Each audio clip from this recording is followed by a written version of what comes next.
Férias chegando e muita gente já está de malas prontas. Mas se a viagem for para o exterior, é bom reservar um tempinho para se informar sobre o que pode ser levado na bagagem e, principalmente, o que a pessoa pode trazer de lembrança.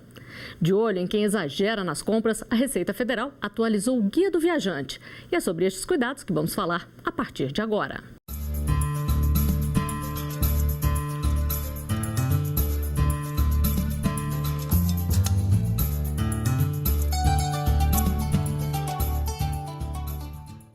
No artigo 5º de hoje, vamos falar sobre viagens internacionais.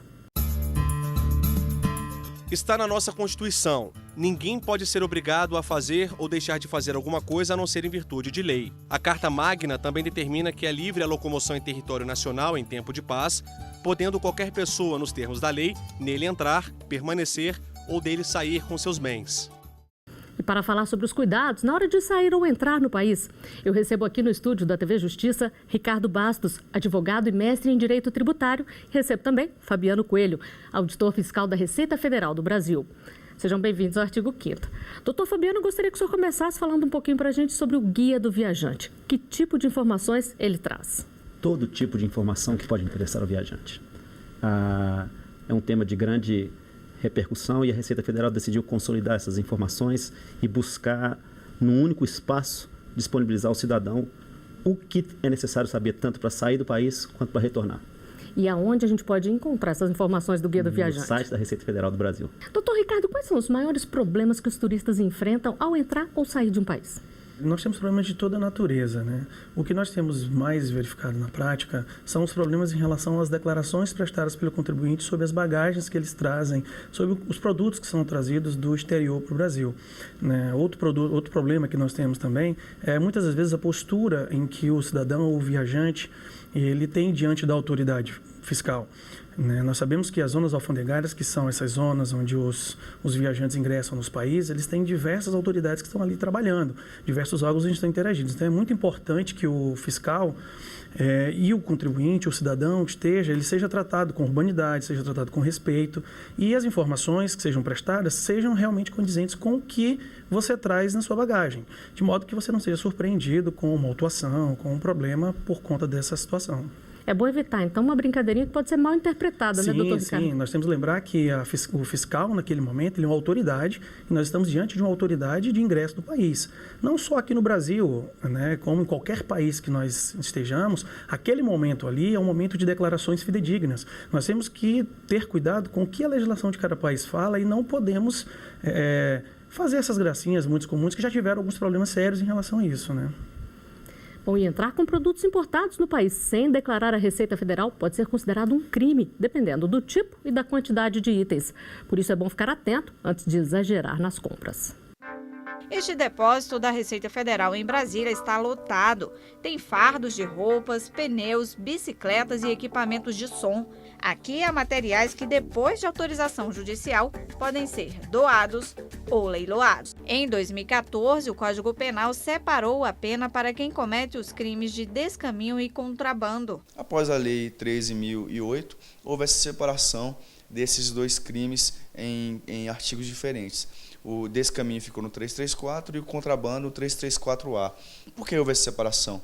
Porque o contrabando ele é um crime mais grave, né? Porque você vai importar, exportar uma mercadoria proibida para o nosso país. Então, houve essa separação justamente para que haja uma equidade nesses dois crimes aí. A Justiça é quem decreta a perda da mercadoria e, a partir daí, a Receita fica responsável pela destinação dela. Quando o produto é apreendido no aeroporto, por exemplo, por não ter sido declarado ou com valor abaixo de mercado, a Justiça analisa caso a caso.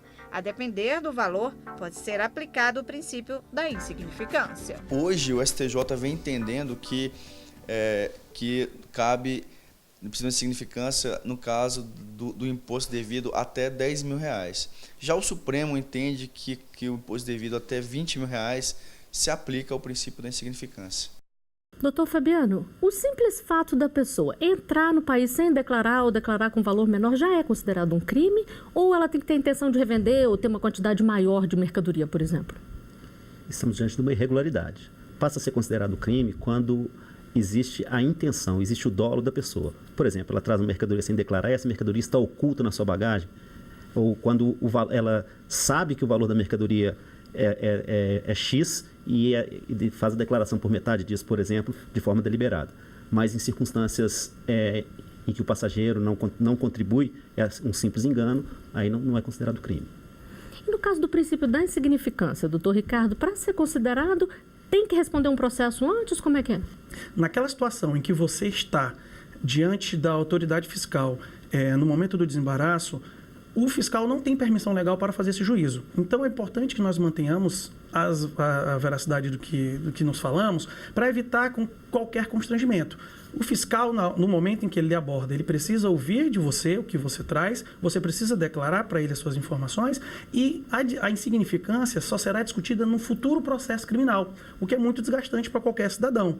A questão muito bem colocada pelo Dr. Fabiano é a questão do dolo, realmente. Nós não temos como caracterizar os crimes sem a má-fé, sem a vontade deliberada de cometer o crime. Entretanto, essas circunstâncias só são avaliadas no processo judicial, o que é um problema para qualquer cidadão. E é importante também, nesse aspecto, a gente diferenciar o crime previsto no 334 e no 334A do Código Penal da infração tributária em si, que implica no pagamento do recolhimento dos tributos que são devidos.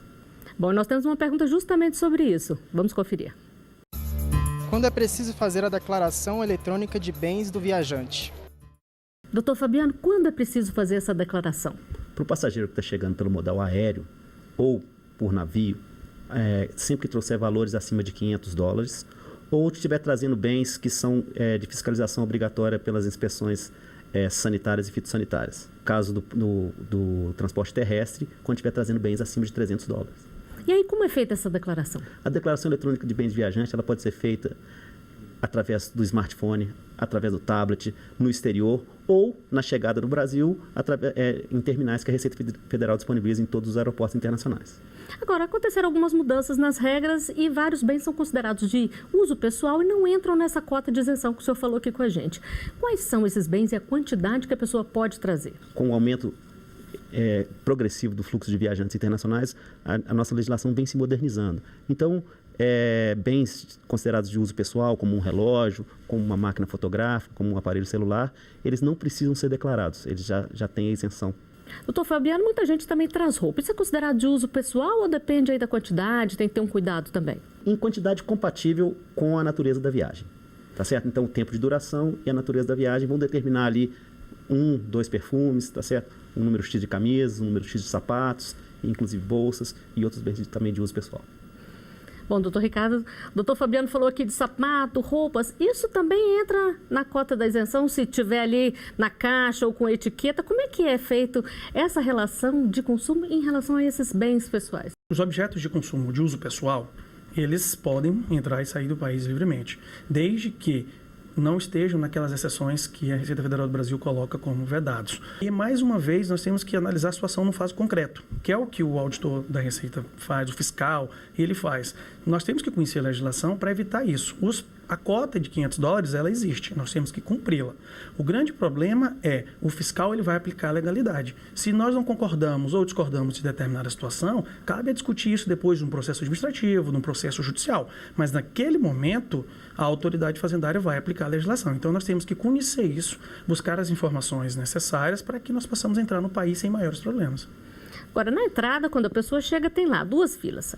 A declarar e nada a declarar. Se a pessoa sabe que ela tem os bens ali e entra na fila do nada a declarar, ela pode piorar a situação dela? Olha só, Flávia, muito boa a tua pergunta e é uma pergunta objeto de muita polêmica. Porque o que é que nós temos em regra na legislação? Se você tem algo a declarar, você procura a fila propícia para isso. Lá tem uma estrutura para isso, tem pessoal para isso, tem os formulários próprios. Tá? Se você procura a fila de nada a declarar, você já está dando uma mensagem para o fiscal que vai abordá-lo ou para o servidor que vai conversar com você que você não tem bens nenhum. Dependendo do contexto, você pode dar margens até uma falsidade de declaração. E lembremos, nós estamos diante de uma situação em que as nossas declarações não podem ser inverídicas, porque nós podemos ser penalizados até criminalmente por isso. Os bens trazidos como bagagem estão sujeitos à tributação pelo regime de tributação especial. Esse regime tem uma alíquota de 50%. Então, se for um passageiro da via aérea, tudo aquilo que excede os $500 está sujeito a 50% de imposto. Se ele passa no canais bens a declarar, ele paga isso. Se ele é pego no outro canal, então ele paga, além dos 50%, uma multa de outros 50%. E nós temos mais uma dúvida, vamos ver. Eu gostaria de saber o que acontece quando eu compro produtos no exterior acima do valor permitido. Bom, está dentro do que a gente estava falando aqui, né, doutor Fabiano? Qual é o procedimento da Receita? Descobriu ali que tem produtos acima do permitido, o que é feito? Quando os bens caracterizam uma bagagem, então haverá o pagamento desses 50%, né, e eventualmente da multa de 50% se não houver declarado. Mas quando os bens caracterizam destinação comercial, aí eles não podem ser tributados pelo regime de tributação especial, que é esse que eu falei, e vão para o chamado regime comum. Tá certo? E aí implica a necessidade de prestar a declaração de importação. Isso. E aí é importante acrescentar, Flávia, que muitas pessoas tinham o hábito, pelo menos era do conhecimento nosso, que as pessoas tinham o hábito de ir ao exterior fazer compras para efetuar revenda aqui.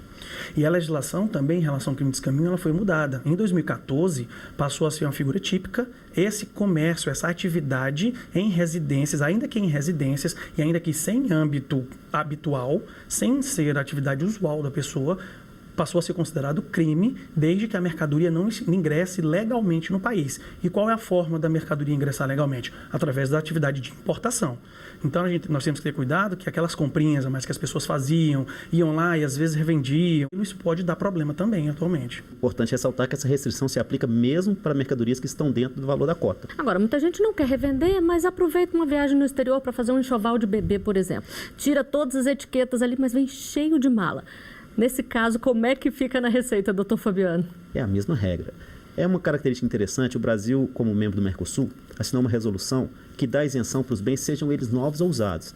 Então, o fato de retirar a etiqueta é indiferente, apenas dificulta a valoração das mercadorias. Agora, se passou dos $500, vai ser tributado em 50%, e se não caracteriza a destinação comercial, vai ser liberado normalmente. Basta ir no canal de bens a declarar, vai pagar o imposto referente a 50%. A multa só existe quando o contribuinte informa que não tem bens a declarar e é surpreendido pela fiscalização com esses bens. Isso é importante, Flávia, corroborando o que o doutor Fabiano está colocando, que você não é proibido de entrar no Brasil com bens acima de $500. Basta avisar e pagar. Você tem que avisar. É emitido um DARF, tá certo? Ele pode ser pago na rede bancária, pode ser pago utilizando o cartão de débito, ali mesmo dentro da estrutura aeroportuária. E, nesse caso, a mercadoria é liberada na hora. E só para a gente encerrar esse bloco aqui, corre o risco também de ter a mercadoria apreendida, doutor Ricardo? Sim, Flávia. Inclusive, é uma das sanções mais duras que a nossa legislação possui, que é a pena de perdimento. Essa pena de perdimento, diversas mercadorias estão sujeitas a ela. Bom, nós vamos a um rápido intervalo. O artigo 5º volta já. Estamos de volta com o artigo 5º. No programa de hoje, a gente conversa sobre os cuidados que as pessoas devem ter ao viajar para o exterior. Para explicar o que pode sair ou entrar no país, eu recebo Fabiano Coelho, auditor fiscal da Receita Federal do Brasil, e também Ricardo Bastos, advogado e mestre em Direito Tributário. E nós temos mais uma pergunta feita nas ruas para ser respondida pelos nossos convidados. Vamos conferir. A cota de produtos que a gente pode trazer do exterior é diferente dependendo da nossa profissão? Doutor Ricardo. Olha só, Valéria, em regra, as importações de bens de uso pessoal, elas são as mesmas. Nós temos que atender ao limite de $500 em viagens aéreas e $300 em viagens terrestres. As questões profissionais, elas são tratadas de modo peculiar pela Receita. O grande ponto é, o viajante comum, nós que estamos viajando, que estamos passeando, estamos a passeio com a família, nós não podemos entrar naquele momento e não temos condições de entrar nessa discussão em relação às profissões. Não pode usar a profissão para poder trazer eu não posso estar numa viagem a turismo e dizer que estive lá e aquele material é material de trabalho e justificar alguma situação específica. Não necessariamente a sua profissão lhe permite uma tributação diferenciada. O que ocorre são situações em que você viaja a trabalho ou para o exercício dessa profissão, o que é analisado caso a caso pelo fiscal, pelo servidor, e que você pode ter algumas prerrogativas que a lei lhe confere. Acho que o doutor Ricardo foi brilhante em sintetizar que, em viagem de turismo, a profissão é indiferente. Agora, se a pessoa sai do país com algum notebook caro, uma câmera fotográfica, por exemplo, como provar que ela saiu do país e está retornando, que aquele bem já era dela? Bom, até alguns anos atrás, a gente tinha declaração de saída temporária de bens. Mas com a modernização dos controles, essa declaração foi abolida e com base no ano de fabricação, no país de fabricação, no histórico de viagens do viajante, que nós também possuímos, a gente consegue identificar se esse bem ele ou foi fabricado no Brasil ou foi trazido no momento anterior e tributado. Agora, voltando a falar sobre as compras aqui. A lista de bens de uso pessoal inclui câmeras fotográficas e celulares, por exemplo. Se a pessoa viajar e quiser trazer uma câmera de última geração ou celular mais moderno, isso independe do valor? Ela pode trazer, doutor Fabiano? Ela pode trazer, mas nós precisamos lembrar de um detalhe. Trata-se de um bem de uso pessoal. Então, é importante que esse bem tenha compatibilidade com os rendimentos declarados dessa pessoa no país. Senão ela pode ter problemas. Senão, pode iniciar-se uma investigação para saber se ela está trazendo para ela mesma ou para um terceiro, que esse sim estaria patrocinando a aquisição de um bem mais caro, como um relógio de R$100 mil. E é preciso se preocupar também com o que vai levar na bagagem para evitar problemas. Alguns países têm regras rígidas. Nós temos uma dúvida sobre isso. Vamos conferir a última pergunta feita nas ruas. Posso levar alimentos na minha bagagem? Doutor Fabiano. Bom, o transporte de alimentos ele é controlado pelas autoridades de vigilância sanitária, no caso do Brasil, a Vigiagro. Em regra, existe uma lista específica de medicamentos, de alimentos, por exemplo, quando são industrializados, estão devidamente empacotados, que podem ser levados como bagagem. Mas é importante consultar caso a caso e verificar a legislação de cada um dos países de destino para saber se esse bem é autorizado ou não. E no caso de bebidas, que estão ali fechadas, pode-se levar na mala, por exemplo, você foi passear num país que tem muito vinho. Você pode trazer uma quantidade limitada de garrafas, traz na mala, traz fora, só pode comprar no free shop? Como é que funciona? Sim, a legislação permite você trazer até 12 litros de bebidas alcoólicas e ainda a compra de outros 12 litros no free shop. Agora, doutor Ricardo, se a pessoa entrou no país sem saber que aquilo era proibido, ela pode avisar as autoridades sanitárias ou as autoridades fiscais ali assim que ela descobre? Sim, Flávio, no momento que você descobre, vamos supor que você esteja em deslocamento e no avião você perceba que determinada mercadoria que você trouxe, ela é de ingresso proibido no país. Então, lembrando que o crime de contrabando, ele é caracterizado quando você ingressa no país com dolo, com mercadorias que são proibidas, mercadorias ou bens que são proibidos. E no caso que você descobre... Um alimento, por exemplo. Uma bebida. Existem bebidas que o teor alcoólico é muito alto em alguns países que não podem ser trazidas para o Brasil. No momento de apresentação ao fiscal, você se dirige ao fiscal, ao auditor, ao servidor que vai lhe atender, faz a declaração e informa. Ele faz esse filtro. Ele faz, claro que você poderia ter feito antes, consultando a legislação. Mas vamos supor que nós tenhamos esquecido isso e por algum motivo isso pode acontecer com todos nós. Mas você não pode, mais uma vez, mentir ou omitir ou faltar com a verdade perante o fiscal. Porque dependendo dessa situação, você pode incorrer, inclusive, no crime de contrabando. Tá? Doutor Fabiano, e as companhias aéreas, elas têm que avisar o viajante ali o que pode entrar ou não no país, o que é proibido, por exemplo, durante a viagem? As empresas aéreas são obrigadas a passar o vídeo instrutivo, tanto das autoridades fazendárias, como também de vigilância sanitária.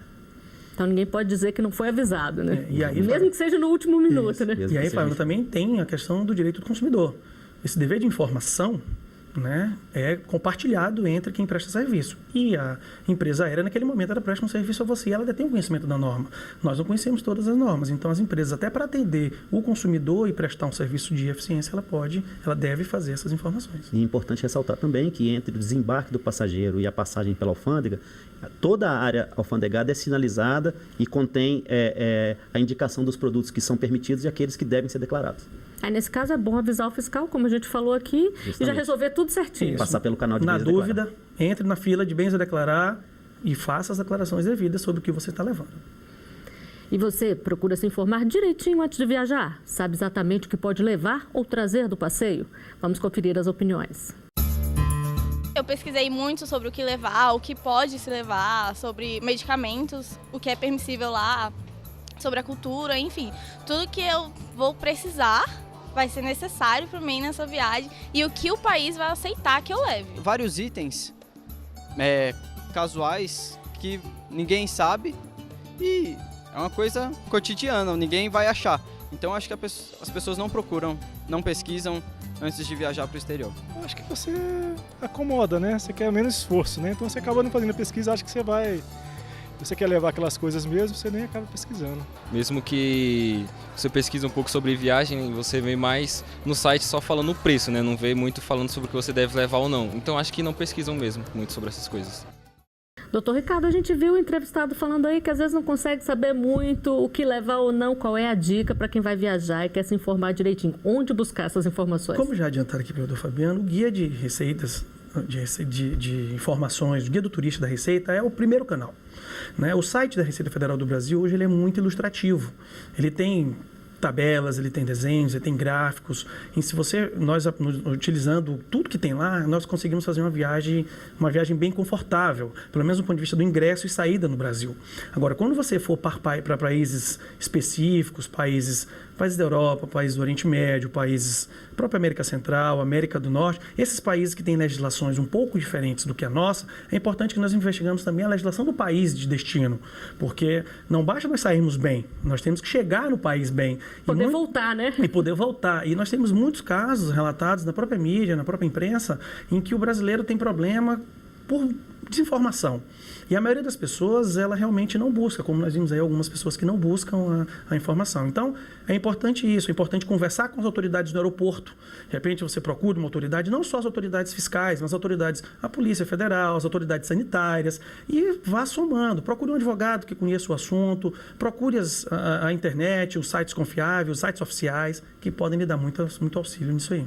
Agora, outra dúvida que as pessoas têm muito, doutor Fabiano, é com relação ao dinheiro que elas podem levar ou entrar de volta no país. Como é que funcionam esses limites?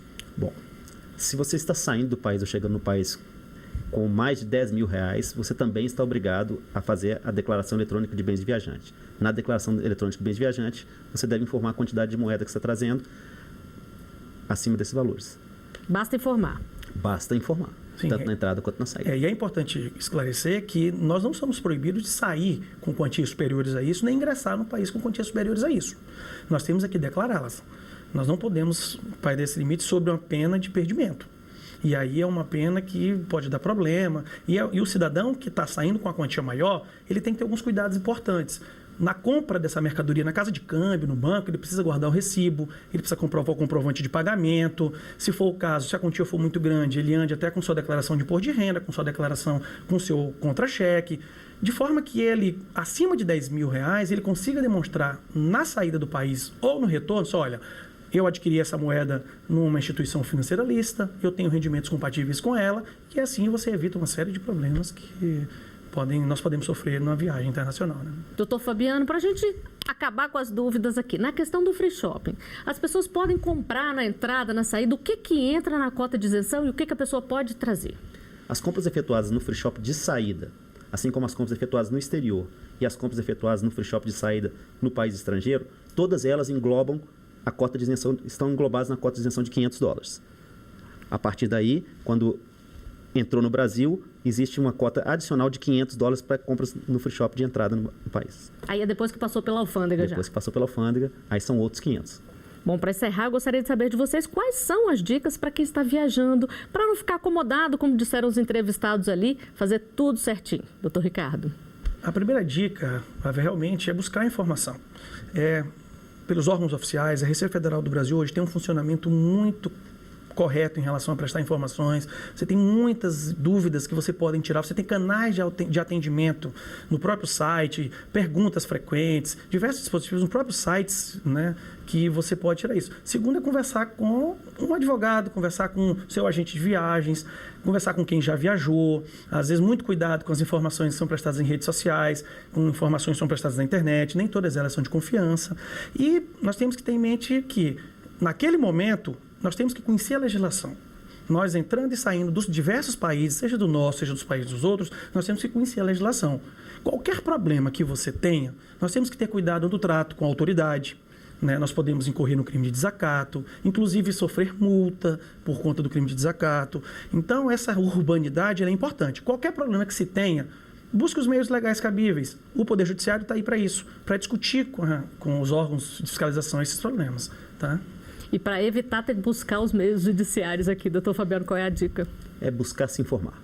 O Guia do Viajante é um excelente mecanismo e é importante o cidadão saber que as autoridades alfandegárias estão para proteger a sociedade. Então, trabalhamos todos juntos. Bom, e o artigo 5º de hoje está chegando ao final. Doutor Fabiano, doutor Ricardo, eu agradeço muito a presença de vocês aqui conosco. E eu agradeço também a sua audiência. Para rever os nossos programas, acesse tvjustiça.jus.br. E você também pode participar mandando uma sugestão de tema para o e-mail artigo5@stf.jus.br. Na próxima semana tem mais artigo 5º para você, porque cidadania é essencial para todos nós.